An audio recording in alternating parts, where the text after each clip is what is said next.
Je suis en train de faire un film sur... je me suis un peu spécialisé dans la critique des médias, je ne sais pas si certains connaissent mon travail ici, mais j'ai fait plusieurs films qui critiquent les grands médias, et celui-ci en est un nouveau. Alors je ne sais pas si... Ce qu'on va peut-être faire, c'est on va lancer les images, et je vais essayer de les commenter au fur et à mesure, de vous faire la bande-son. Je ne sais pas si on aura droit de la musique, nous, parce qu'il y avait une super bande-son avant sur les autres numéros, nous non. Nous, c'est... Non, d'accord. Donc là, vous voyez, on est... c'est une visite officielle. Voilà, lui, c'est Rafael Correa.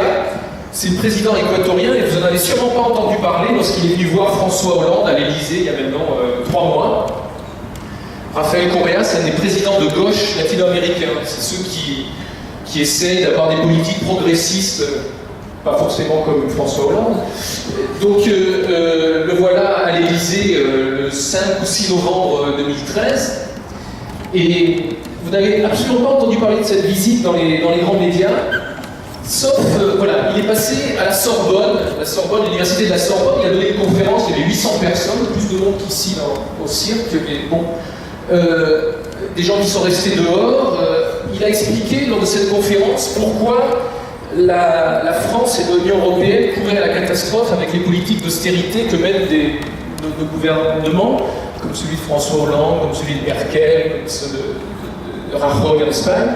Et donc il est venu nous donner je ne sais pas si c'est des leçons, mais en tout cas nous expliquer qu'on faisait des vraies conneries, qu'eux avaient connu une crise de la dette, les Équatoriens, dans les années 2000, et que lui, qui est économiste, a réussi avec des politiques qui ne sont absolument pas des politiques d'austérité budgétaire à régler cette crise de la dette et à faire de son pays un des pays aujourd'hui les plus prospères d'Amérique latine et même du monde. Il a une dette qui est très inférieure. Alors voilà, ça c'est un panneau qui doit être dans le film, j'imagine. Cette conférence n'a été couverte par aucune station de radio ni de chaîne de télévision, sauf Le Monde Diplomatique, le journal Le Monde Diplomatique, qui a été le seul à en parler, ainsi que Le Figaro. Et puis, voilà, Rafael Correa, nous latino-américains sommes des experts en crise, non pas parce que nous sommes plus intelligents, mais parce que nous en avons connu et nous les avons surmontés. Voilà. Il faut dire que son pays était dans la situation de la Grèce lorsqu'il a pris le pouvoir en 2006. Et la seule chaîne de télévision qui a donné la parole à Rafael Correa en France, c'est TV5 Monde, qui est une chaîne qui n'est pas diffusée sur le territoire français, elle est uniquement pour les gens à l'étranger. Donc c'est les seuls qui ont pu l'entendre parler français, puisqu'il est francophone, il parle français, et parler d'économie de manière non orthodoxe, ce sont les ressortissants français à l'étranger. Alors dans cette émission, il est venu parler d'un livre, semble-t-il, qu'il a écrit, qui est sorti chez un petit éditeur, qui a été préfacé par Edgar Morin. Je ne sais pas si vous voyez qui c'est, Edgar Morin, le philosophe, qui est un grand fan de Rafael Correa. Mais à l'exception de cette chaîne de télévision qui n'est pas reçue en France et du journal Le Monde Diplomatique, impossible d'en entendre parler sur les médias français. Alors là, on ne voit pas les sous-titres, c'est dommage, mais il explique que c'est un étudiant à la Sorbonne espagnole qui demande comment fait-il pour avoir d'aussi bons résultats économiques, puisqu'il compare les taux de chômage de l'Allemagne, du Royaume-Uni, de la France, qui sont très supérieurs à ceux de l'Équateur, qui est à 4% de chômage, l'Équateur. C'est ce que dit Correa à cet instant. Normalement, il y a le son, hein. Là, je vous raconte des choses, mais normalement, ça sera sonorisé. Et il explique donc que la première règle, c'est de ne pas suivre les conseils du Fonds monétaire international pour avoir un pays prospère. Voilà une des leçons qu'il faut retenir d'après lui. Et voilà, vous avez les sous-titres, hein, nous n'avons pas vu de mission du FMI et on se porte mieux ainsi.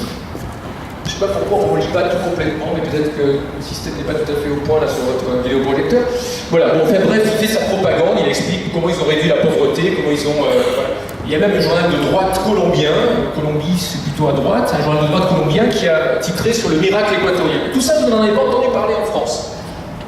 Parce que, alors nous sommes allés voir des éditorialistes, des journalistes de chaînes de télévision, de radio. Là c'est une éditorialiste de la radio RTL, qui est la première radio française, et qui explique, si vous avez le son, là vous ne l'avez pas, qui explique pourquoi ils n'en ont pas parlé. Alors ils n'en ont pas parlé parce que c'est trop compliqué d'en parler. Ils donnent des explications qui sont toutes un peu fallacieuses. Ils expliquent... ça c'est Yvan Levaille, la revue de presse de France Inter, qui n'a absolument pas cité non plus l'article du Monde Diplomatique sur la visite de Correa en France. En fait, tous ces journalistes ont été interpellés à ce sujet, et ils sont tous d'une relative mauvaise foi, d'une certaine hypocrisie. Ça c'est Christophe Barbier, le directeur de l'Express, qui nous explique aussi pourquoi ce n'était pas nécessaire de parler de la politique menée par Rafael Correa en Amérique latine, en Équateur, dans son pays, la politique de prospérité. Et en fait, la vraie raison pour laquelle tous ces gens-là ne souhaitaient pas en parler, c'est parce que c'est une politique de gauche, qui est très différente de la politique menée par François Hollande ici. Elisabeth Quint d'Arte, qui est une des rares à l'avoir invitée, mais là, il y a eu un problème d'agenda, apparemment, il n'a pas pu venir, c'est ce qu'elle nous a raconté. Donc, il n'est pas non plus passé sur Arte, chaîne franco-allemande. Et puis le dernier, je crois qu'on est allé voir, c'est Arlette Chabot, Europe 1. Elle n'était pas contente du tout qu'on lui pose cette question. D'ailleurs, je crois qu'elle a fui une fois qu'elle a compris de quoi il s'agissait. Voilà, c'est le moment où elle est partie un peu furieuse quand on l'interpelle à ce sujet. Donc il y a des réactions assez cocasses à cette interpellation qui nous semble assez légitime, à savoir pourquoi. Voilà, et Frédéric Tadei, qui est le dernier interpellé, qui lui non plus n'a pas souhaité ou cherché à inviter ce président économiste équatorien dans son émission. Voilà, c'est fini, très bien, parfait. Bon, en tout cas, merci.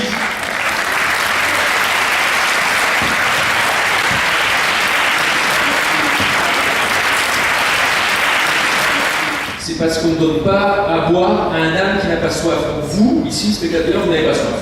Voilà.